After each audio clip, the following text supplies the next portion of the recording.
Урматтуу туугандар, акылы иштегендер көп, тажрыйбасы молдор көп. Эмне жетишпей атат бизге? Чечкиндүүлүк жетишпей атат. Коркок. Шетинен коркок. Мына ошол көчөгө эле чыксаң, эки көчө басканча баары колуңду кысат, баарынын оозунан бир сөз чыгат. Этият бол, этият бол, этият бол. Ай, айланайын, айланайын, этиятчылар. Мына жерге дагы көптөгөн азаматтар келем дейт, бирок этияттанып келе албайт. Этият болушат алат. Эмне үчүн акыл айтпайык деп. Мына ошол кемпир-абад маселеси көтөрүлгөндөн баштап бардык нерсени унутту. Үй бүлө дейсиздерби, бизнес дейсиздерби, жеке тиричилик дейсиздерби, кандай десеңиздер деңиздер, мына ошолордун баарын таштап, ошол жерге барып, мына азыр эл аралык массалык маалымат каражаттарынан угуп атасыздар. Кыргызстан дээрлик 2 миллиард доллар байлыгын өткөрүп берди деп биз эмес. Кыргызстан эсептебейт. Эл аралык уюмдар жазып атат. Канча чыгаша тартканыбызды, канча жерибиз, канча суубуздун жеткендиги. 1 сантиметр жер берилбейт деп кыйкырган азаматтар канча жерди берип бергенин көрүп атасыздар. Тарых дагы көп далилдейт. Дагы мунун үстүнө чыгат. Бирок ошондо бар бирибиз бармагыбызды тиштеп туруп калган кез болот. Ошондо дагы этияттанып тиштейбиз. Мына ошол кайдыгер болбостон ошол жерге барып, биринчи катарларда туруп, элдин көйгөйүн, муң зарын, акыл айтпаев ал жерге мага бир кесе чай бер деп барган жок. Бир сындырым нан бер деп барган жок. Мына ошол жер, ошол суу, бул мамлекеттин, элдин байлыгы деп ошол жерден талашып турду. Өзүнүн короосун талашкан жок. Муну түшүнбөйбүз азыр кыргыздар. Мага капа болосуздар билем, бирок мен ачык айтам, муну азыр түшүнбөйбүз. Эртең санды тарс чаап, аттым ошол кезде неге айтпадың деген сөздү бергенде бүт могу жердеги тургандар баатыр болуп чыгабыз. Ошол жерде калып, 4 колхоздун жери калды ошол жерде.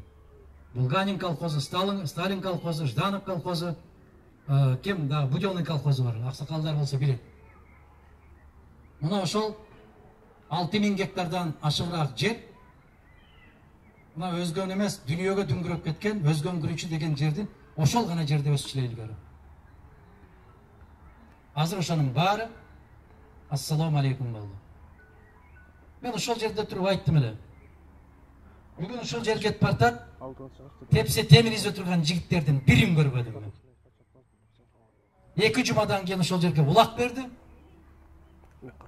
Жердин бети көрүнбөй калды. Не болгон малбыз биз?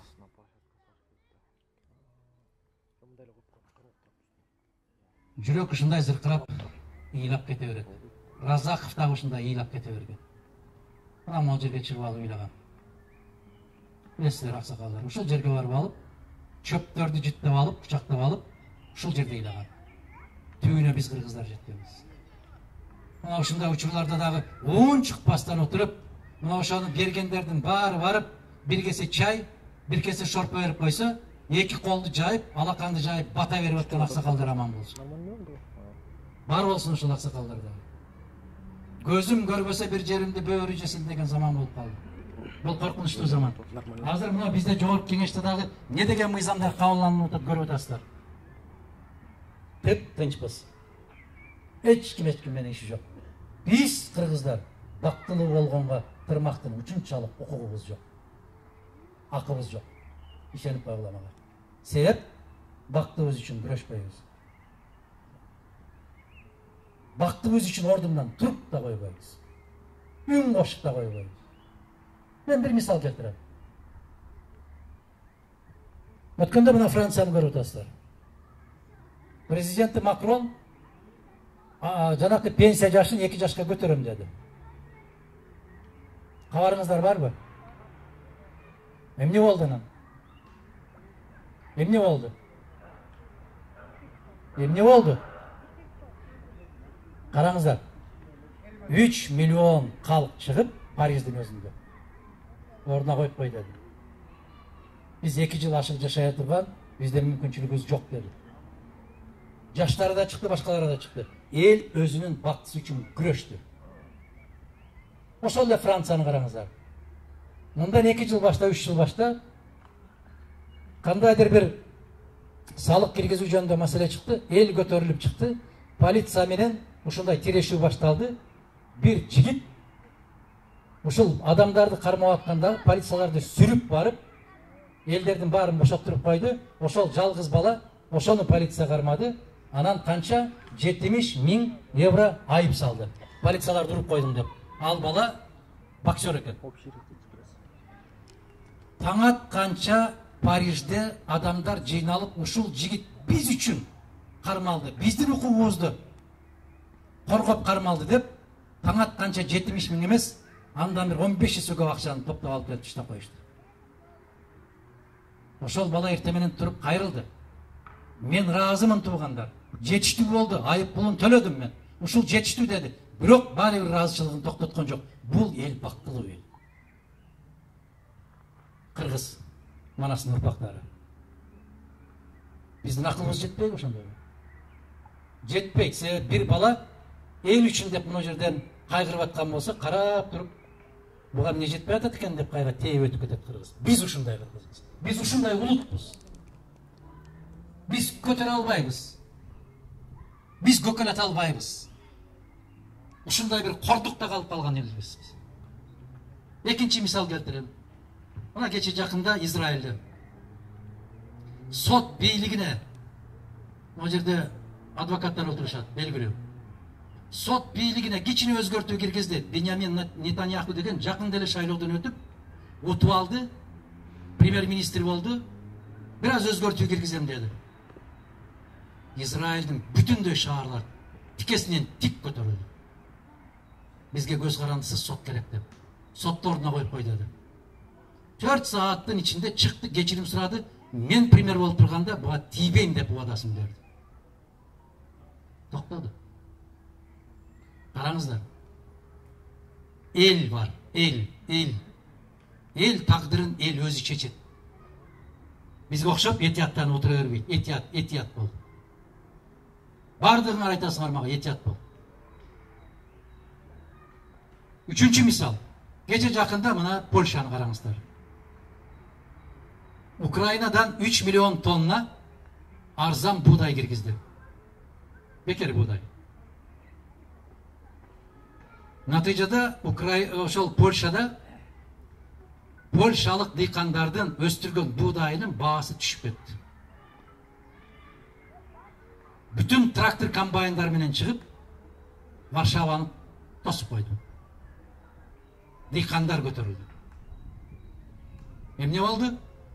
Премьери артынан президенти чыгып, бир бүдүр буğday сырттан киргизбейбиз деп убада беришти айланайындар. Мына эл, мына дыйкандар, алардын укугу бар бактылуу болушка. Алар күрөшүп атат өзү үчүн. Биз кыргыз күрөшпөйбүз. Биз айтып атабыз, келиңиздер. Ошол Айтпаев окшогон жигиттерди көтөрүп бериңиздер. Жогорку кеңеште сиздердин укугуңуздарды каккан казыктай козголбостон кармап турсун дейбиз. Жок, кыргыз барбайт. Барбайт, айланайын, Кудай сакта. Андан көрө 2 саат уктап алат. Же тескерисинче, мына жаштар турат, сурайт. Ким канчадан берип атыптыр? Аксакалдар барат, чайга эрден берип атат. Ушул эл бактылуу болобу анан айткылачы. Силер мага ачык айтпачы. Мен мүмкүн акылым жетпей аткандыр. Мен таң калам. Жогорку кеңеште конституцияны окусам дагы түшүнбөйт. Мен башка конституцияны кармабайм, ошол эле конституцияны окуйм. Элге келип ушундайбы десем, элим дагы унчукпайт. Мен кандай заманга калдым айланайын. Мен кандай өмүр сүрүп атам, акылым жетпей калды.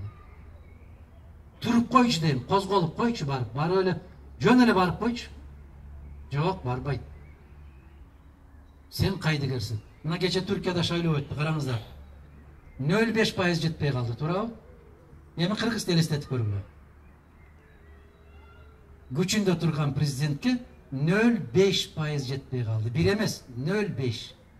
Жарым пайыз жетпей калды. Могу жерде турган аксакалдар эле айтмак. Таңгыр Эрдоган. Бир булкуп туруп ташта деп таштатып койсо болбойбу дейт. Бул кыргызча ой жүгүртүү.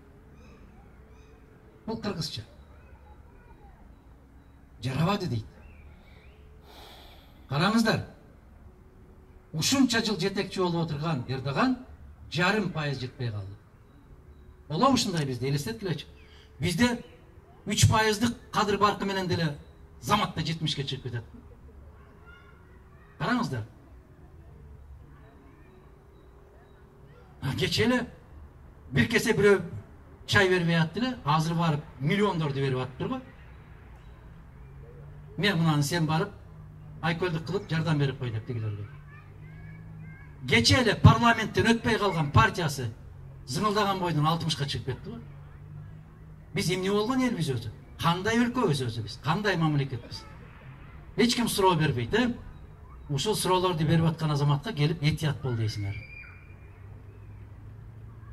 Кандай дейбиз эми?